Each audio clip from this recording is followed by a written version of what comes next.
If you are a Muslim living in the United States and you want to buy a home, you may have an important question. Can I get a mortgage without dealing with interest? In conventional mortgages, the buyer usually borrows money from a lender and pays it back with interest. Since riba or interest is prohibited in Islam, many Muslims look for an alternative. That is where Islamic mortgage, also called Halal home financing, comes into being. In this video, we will explain what an Islamic mortgage is, how it can work in the USA, and what you should check before choosing a halal home financing option.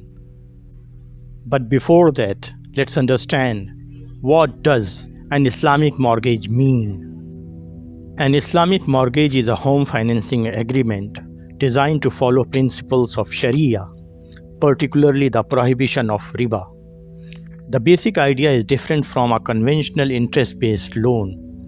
Instead of simply lending you money and charging interest on that loan, an Islamic financing structure may involve buying, selling, leasing, or sharing ownership of the property. There are several structures used in Islamic finance, including Murabaha, Ijara, and Musharaka. Murabaha is a cost plus sale contract where the seller buys an item and sells it to the buyer at an agreed upon profit markup. On the other hand, Ijara is a leasing contract where one party rents out an asset or service to another for a fixed fee and a specific period. Musharaka is a joint partnership venture where two or more parties pool capital and share profits and losses based on an agreed ratio. Now let's understand, why is interest or riba a problem in Islam? Islam prohibits riba. The Quran strongly warns against engaging in riba, and this is one of the major reasons many Muslims avoid conventional interest-based mortgages. The goal of Islamic finance is not simply to change the terminology. The underlying transaction should also follow Islamic principles. That means Muslims consider home financing should look beyond words like Islamic or halal and understand how the actual contract works. Now we discuss and know about how does halal home financing work in the USA. So, how can this work when buying a house in America? One common approach is Musharaka or partnership.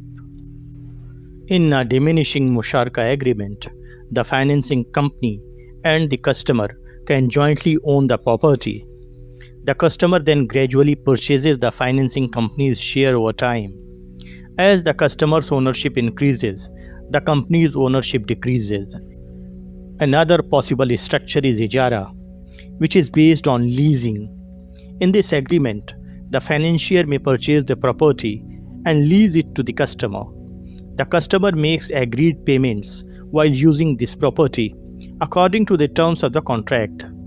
There is also a structure known as Murabaha, where the financier purchases the property and then sells it to the customer at an agreed markup with payments made over an agreed period.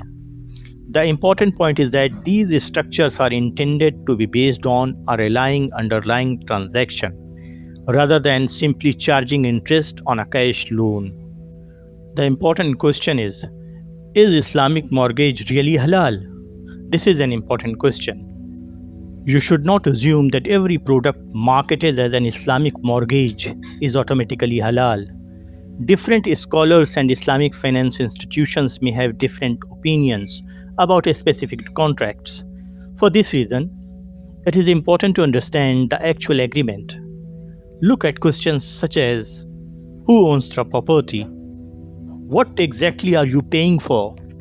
How is the financing company's profit calculated? What happens if you make a late payment? Who is responsible for property related expenses? And most importantly, has the contract been reviewed and approved by qualified Islamic Sharia scholars? If you are unsure, consider taking the contract to a qualified Islamic finance scholar who can review your specific situation. Before signing the Islamic Mortgage Agreement in the USA, you need to check these points. Do not focus only on the monthly payment. Compare the total cost of the financing. Read the contract carefully and understand all fees, penalties, ownership agreements, and responsibilities.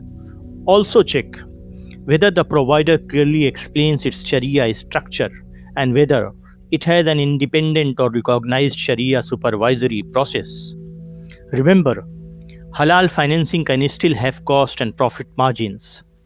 The key issue is how the transaction is structured, not simply whether the financing is more expensive or cheaper than a conventional mortgage. Conventional mortgage structure and Islamic mortgage structure are way different. The basic difference between them is with a conventional mortgage, the standard structure is a loan where the borrower repays the principal plus interest. With Islamic home financing, the transaction is structured around concepts such as partnership, leasing, or buying and selling, depending on the contract. Both can involve monthly payments, down payments, closing costs, and other expenses. The major difference is the underlying financial structure and the treatment of interest and ownership.